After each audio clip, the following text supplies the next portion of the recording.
On bounce, it has been more than a month since the riots and unrest here in Charlotte. To continue with the healing process and to come together as a community, you're invited to a march in Uptown Charlotte this weekend. I want to welcome Jesse Curitan, Executive Vice President and Chief Consumer Officer at Novant Health, and Brett Carter, Senior Executive at Bank of America. Gentlemen, thank you so much for being here this evening. Absolutely. First of all, let's tell us more about One Charlotte. Who wants to address that?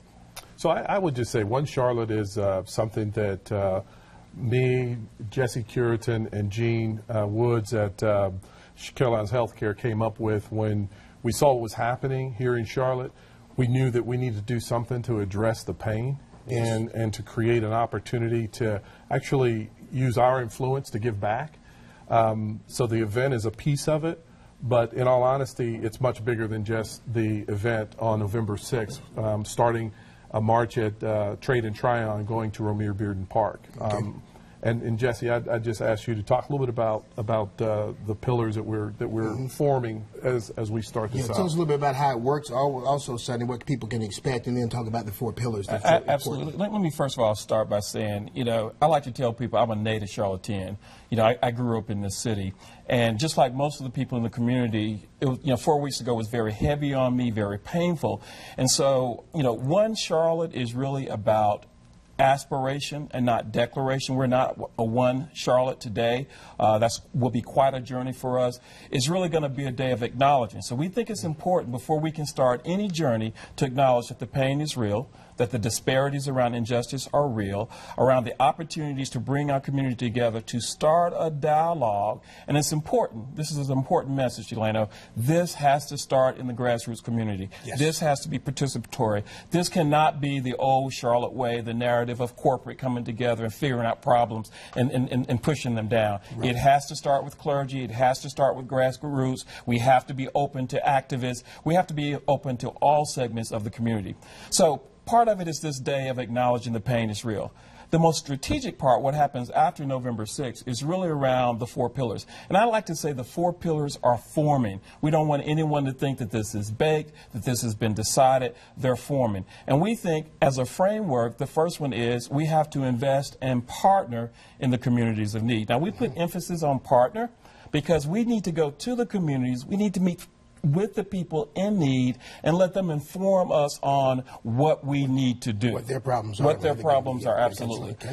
The second pillar is really from this Harvard study that was done around Charlotte is ranked last, one of the last in the country around cities for upward mobility. And by that we simply mean if you are born in poverty in Charlotte, North Carolina, there's only a 5% chance that you can move out of poverty. We've got to change that narrative in Charlotte, and it's going to start with corporate getting involved to create jobs and opportunities.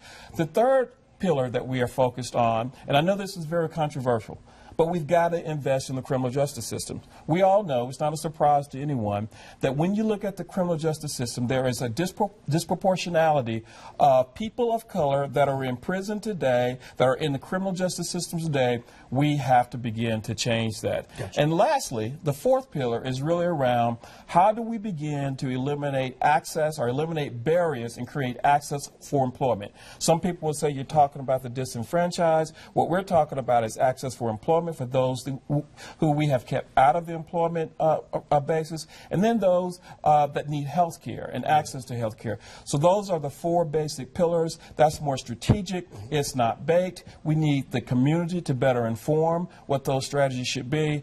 We think, however, that we have to start with conversation. And you're taking it from the conversation, and you're actually going through a solution to solve the problem as well. So it's taking it all the way. But gentlemen, can anybody come to this? Look at families. It's open for families. I mean, we want as many people to come to this as possible. One of the great things about it is that we've reached out to the clergy.